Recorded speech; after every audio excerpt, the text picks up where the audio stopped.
Hello and welcome to Byju's IAS. Let's get started and look into the first article. The first article says government throws open defense production and coal sectors. The government wants to bring massive changes in the economy across multiple sectors.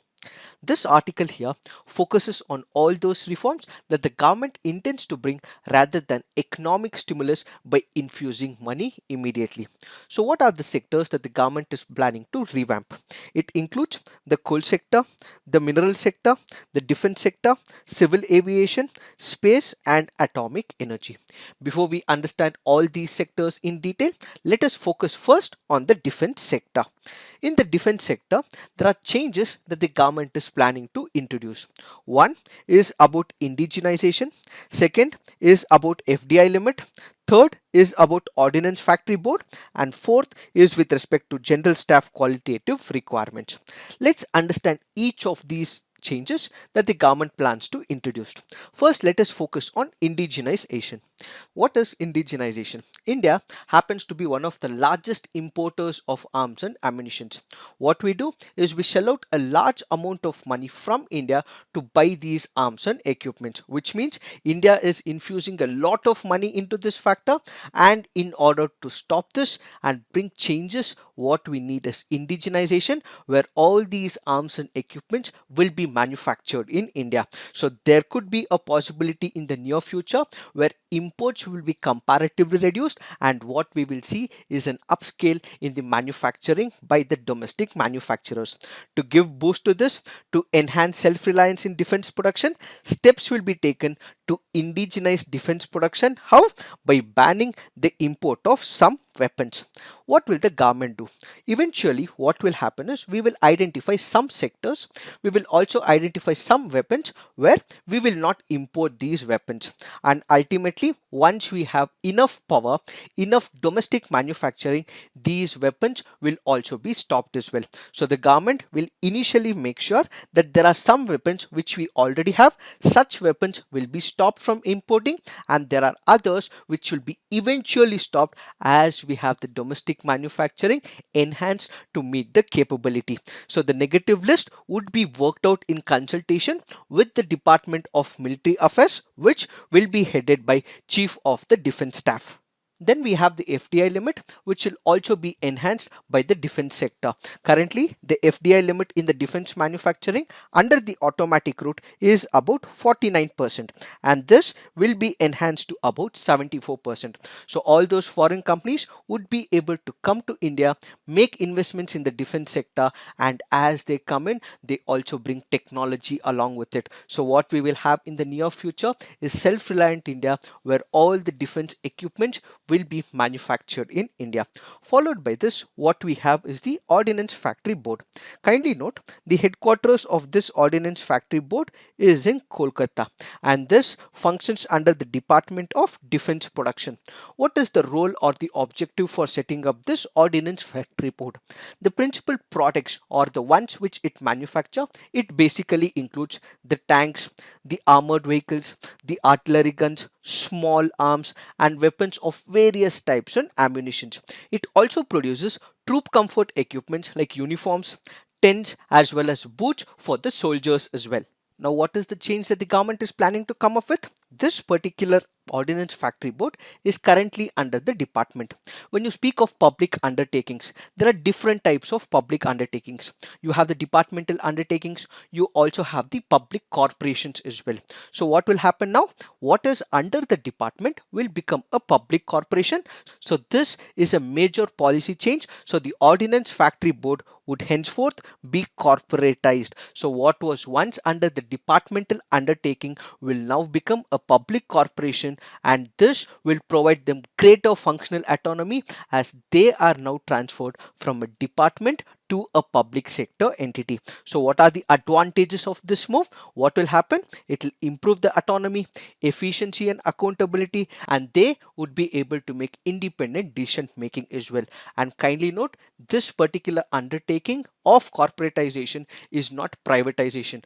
Privatization is where complete control goes to the private sector, but here it will still remain a public sector entity, but it will not be under the departmental undertakings. On the other hand, the minute this particular idea was put out by the government, the employees also fear this idea of corporatization is the first step towards privatization, and ultimately they may also lose jobs as well.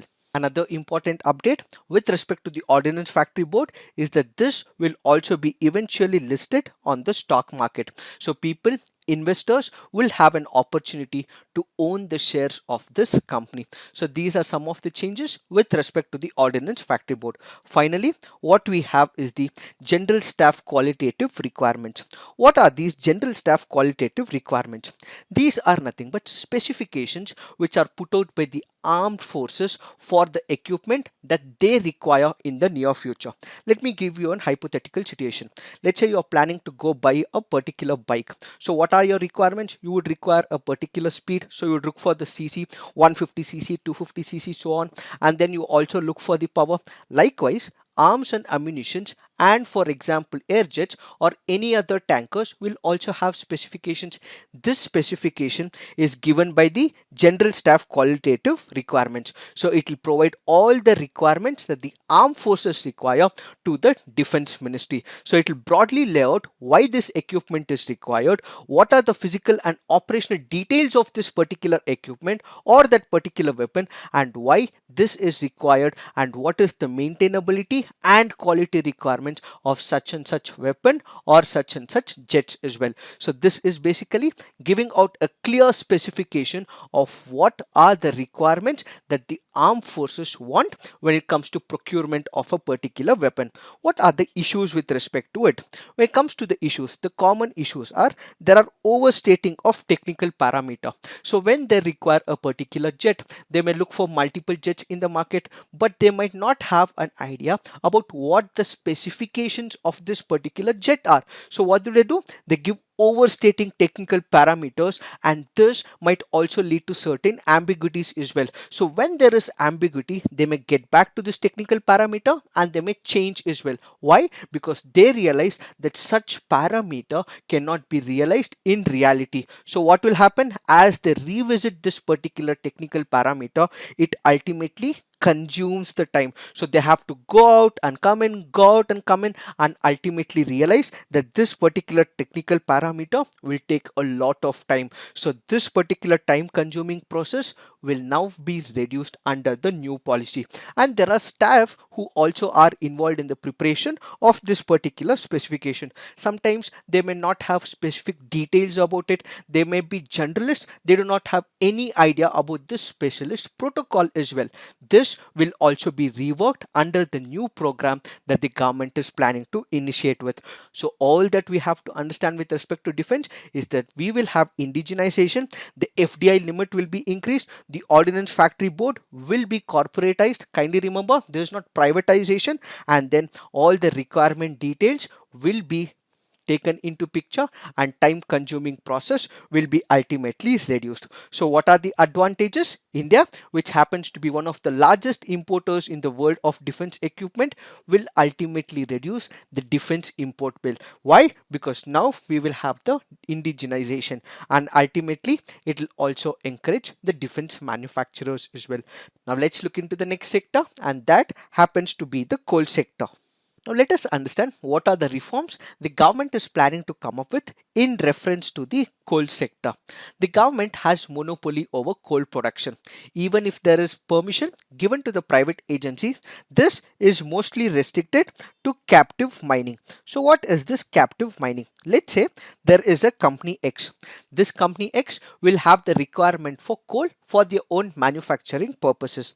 So all the coal that is mined by this company X can be used by this company X alone, and they would not be able to sell this particular coal to a company outside, which can also be Y. So all the coal that is mined by this company X can be used only by that company, and they do not have any provision to sell this mined coal to another company. But this particular restriction has been lifted, and private agencies will now be able to involve in commercial mining. Almost 50 blocks will now be offered immediately without any eligibility conditions for bidding apart from the upfront payment that they have to make. And what we will also have is a new revenue sharing mechanism instead of the earlier fixed price per ton model that we had earlier. So what the government intends to do is to provide a platform for the private entrepreneurs, private organizations to come and step in so that this commercial mining enhances the productivity of the Indian economy. So what are the advantages of this move? It will remove the monopoly of public sector in the country. It will now provide a platform where the private investors will be able to make investments. They would be able to enhance the commercial mining, and ultimately we will have the coal availability in India. Previously, what used to happen? It was the public sector which engaged in the mining, and as a result, India used to import large amount of coal from other countries as well. Now that this coal availability is present in India, India need not have to import it from other countries, and ultimately this will save on our precious foreign exchange as well.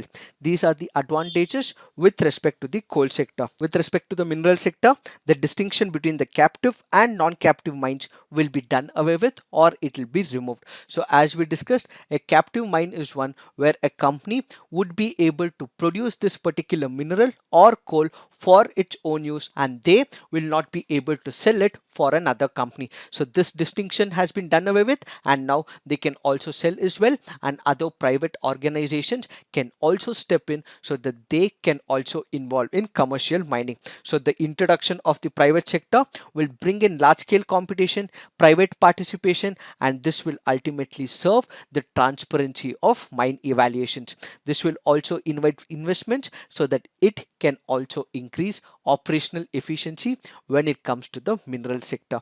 Now when it comes to the civil aviation sector, there are about 6 airports which will be opened up for auction on the private public partnership. So the minute this is done, the government would be getting some money, and this money can be used as resources to develop smaller airports across the length and breadth of the country. So the money infused by the private sector can be taken up by the government so that it can be used for smaller cities and towns. The government also plans to make India a major hub of manufacture, repair, and overhaul of the civil aviation industry. So any repairs with respect to the aircrafts, such servicing can also be done in India, and required protocols and policies will be brought about by the government. What are the advantages? There will be development of smaller airports across the length and breadth of India. Followed by this, we have the space sector as well, where private players will be allowed in the private sector, where they would be able to use the ISRO facilities, and in the near future, planetary exploration, outer space travel will also be opened up for the private sector. Then when it comes to the atomic energy sector, private public partnerships will also be introduced in the atomic energy sector, where they would be able to set up for the production of medical isotopes and irradiation facilities for the food preservation as well. So with all these changes that the government is planning to come up with, the investors will be interested.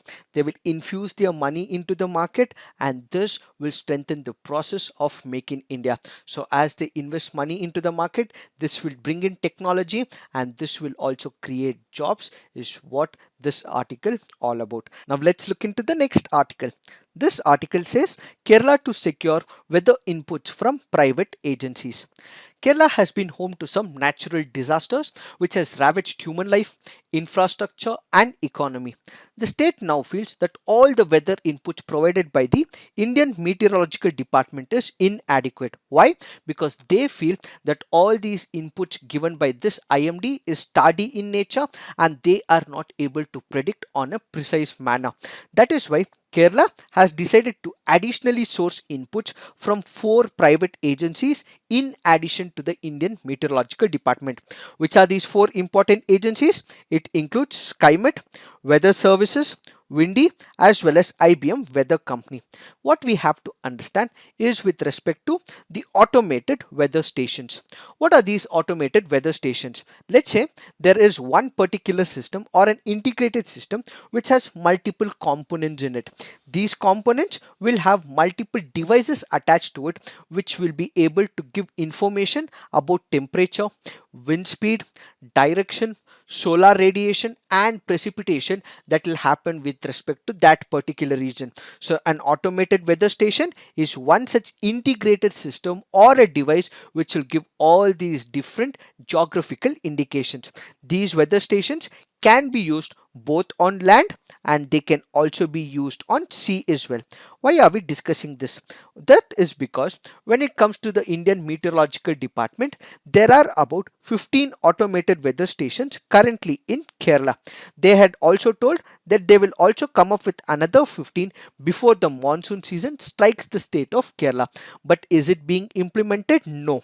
In fact, the state of Kerala had also proposed that they would give all the land that is required for the establishment of about 73 automated weather stations. But IMD failed to establish about 15 AWS, and that is why the Kerala State Disaster Management Authority feels because they do not have enough automated weather stations, they would not be able to give inputs for the state government. Added to these concerns, there are issues with respect to near time data streaming as well. Let's say we have to consider the temperature. What could be the temperature will be predicted by the Indian Meteorological Department. If there is excessive temperature, there could be heating as well, and this heating could also result in rainfall in that particular region. But unfortunately, these inputs are not happening on a real time basis. The IMD is not able to give relevant information with respect to fluctuations in temperature, if there is a prediction of rainfall, so on and so forth. And this real-time data streaming is not provided by the IMD. That is why they are shifting their basis towards the private agencies in additional to IMD. Kerala has also been requesting the Indian Meteorological Department to establish one more Doppler radar. Currently, Kerala has only one Doppler radar. What is this Doppler radar? This will give accurate information for forecasting weather conditions, rainfall information in a specific region. Kerala has only one and it has been requesting the IMD to install one more. But this is not done by the IMD. In fact, the IMD has only one radar in the state, and the second one, which is being operated by the Vikram Sarabhai Space Center in Thiruvananthapuram, operates only on demand because none of these requirements are met by the Indian Meteorological Department. That is why the Kerala State Disaster Management Authority has gone for inputs from the private agencies. The funding for this will be taken from the State Disaster Response Fund, where about 10% of it will be used for the services. So what are the advantages with the private agency? They release all the data more frequently and in a much faster pace, so that the State Disaster Management Authority will be able to take precautionary measures, and at the same time advanced predictions will also help reduce the losses because of this particular disaster. It is this that we have to understand with respect to this article. Now let's look into the next article. This article here is speaking about herd immunity. What is the context? The World Health Organization has condemned the dangerous concept of herd immunity for managing the coronavirus pandemic. What is immunity? Let's say there is a foreign pathogen, a bacteria or a virus which invades a particular human body. So what does the human body do? It starts generating the antibodies. These antibodies fight a foreign pathogen, a bacteria or a virus. This is what is called as immunity. So when there is an intrusion of a virus or a bacteria into a human body, there is generation of antibodies which will fight these pathogens, and that is what is called as immunity. When there are large populations that are immune to this particular virus or a bacteria, it is what is called as herd immunity. The immunity can be developed by a single person or it can be developed by massive number of people. When large number of people become immune to this particular disease or to the virus or to this bacteria, such is what is called as herd immunity. This herd immunity is what happens when enough people become immune to this particular disease. So as they become immune to this particular disease, they also prevent the transmission, so the transmission chain can also be broken as well. So the context here says that apart from the vaccines which will be manufactured in the near future, people will also have to get used to the herd immunity. But the World Health Organization says this idea of herd immunity is a dangerous trend. Why it is a dangerous trend? Let's look at the concerns. When individuals are infected by the coronavirus, they will have to be hospitalized. But here is the major problem. There are two major problems. One, do we have the doctors? Do we have the frontline workers to take care of all these patients?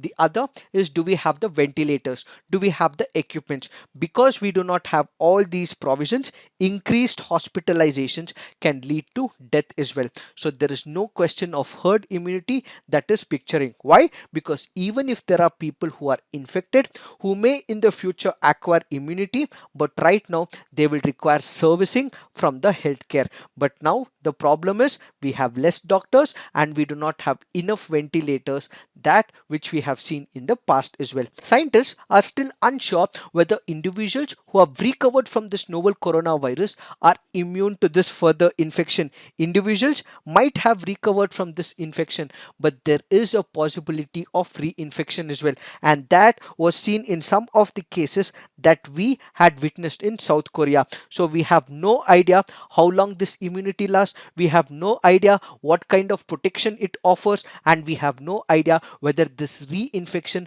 will happen or not. The World Health Organization is looking into it, the researchers are looking into it, the scientific community is looking into it. So can herd immunity be taken the risk of is another question. The herd immunity is also being recommended for the countries like India. Why? Because of a simple assumption that we have very large young population. The young population would be able to withstand the coronavirus and they will also develop immunity gradually.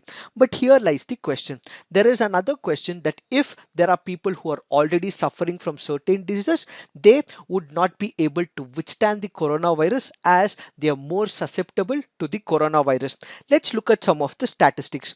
About 40% in the age group of 45 to 54 suffer from hypertension. There are about 4% of the population within the age group of 15 to 44 who have type 2 diabetes. Then there are other diseases like HIV, and there are people who are suffering from chronic pulmonary disease, and there are people who are suffering from asthma as well.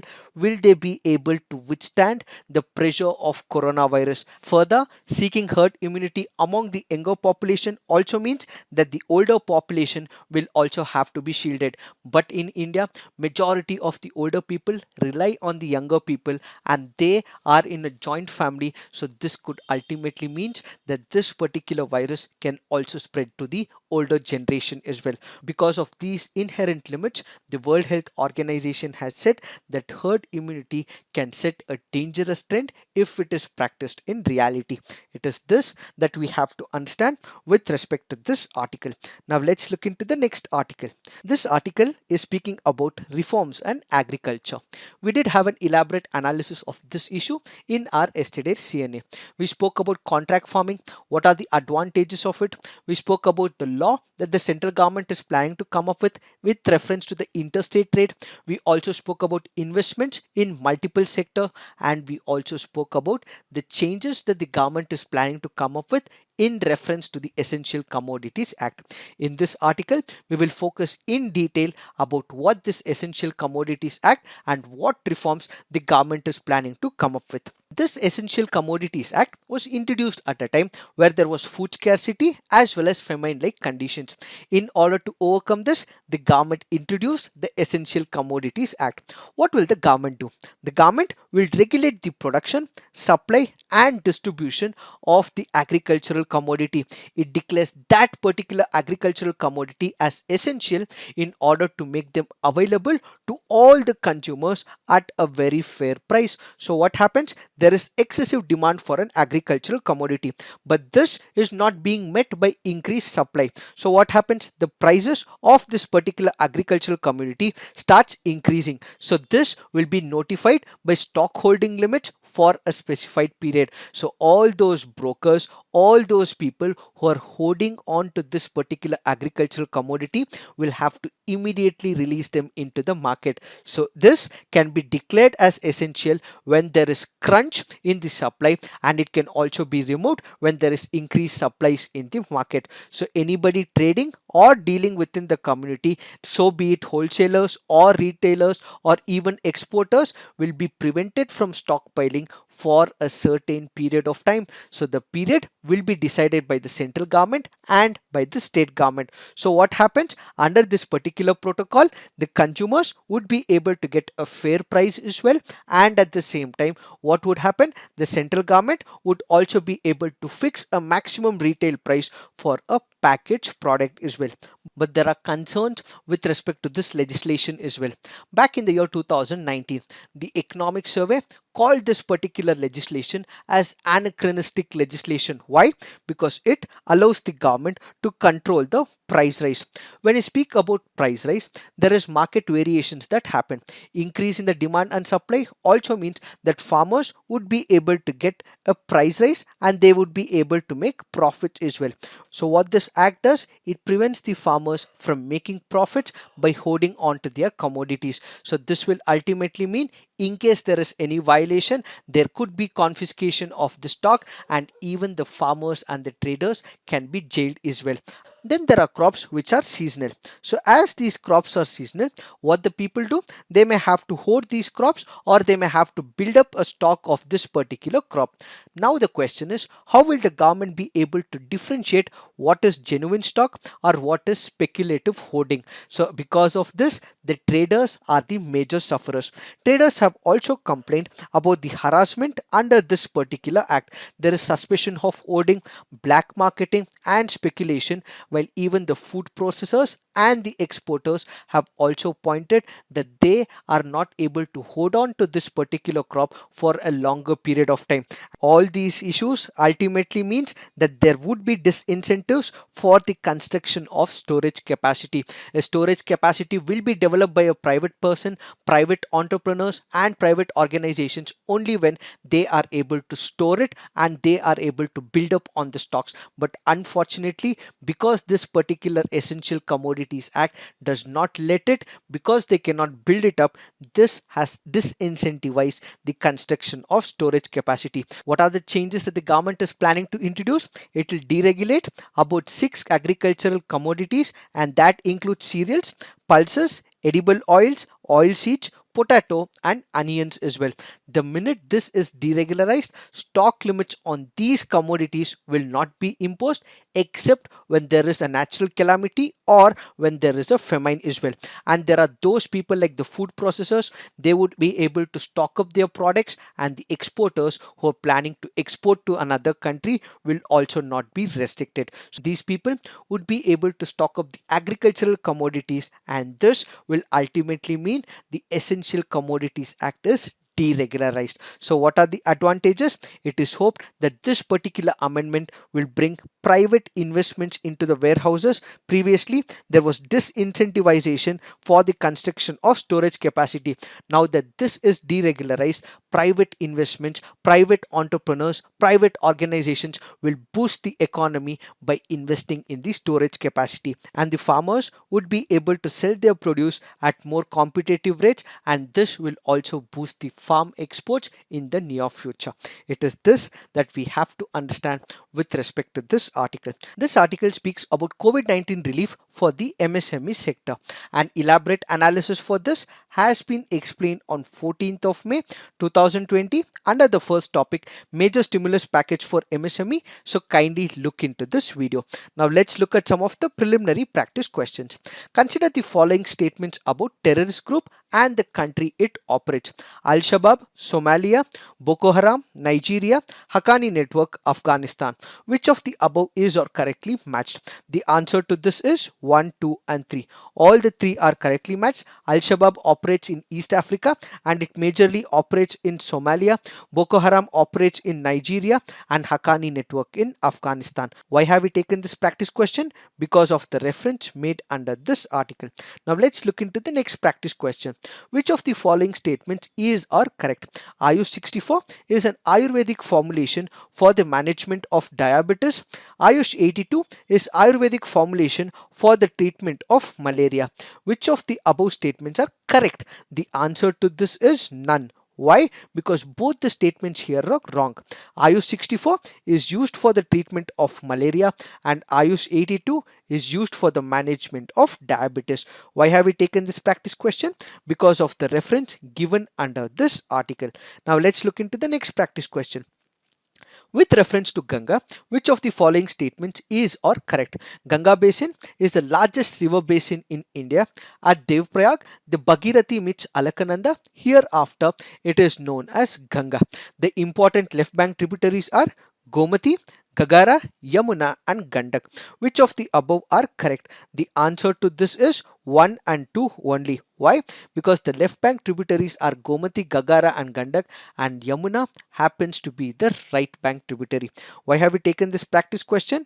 Because of the reference given under this article. Now let's look into the next practice question. The terms agreement on agriculture, agreement on the application of sanitary and phytosanitary measures and peace clause appear in the news frequently in the context of affairs of it is World Trade Organization. Why have we taken this practice question? Because of the reference given under this article. Now let's look into the mains practice question. Explain how the changes in the defense sector promotes the idea of self-reliance and removes operational inefficiencies. Next question. Amendments to the Essential Commodities Act will ease the pressure of farmers, traders and exporters. Comment. So please write all your answers on the comment section so that you guys can have a peer review and also come up with constructive criticism. So this is it for today. Thank you for watching. All the best.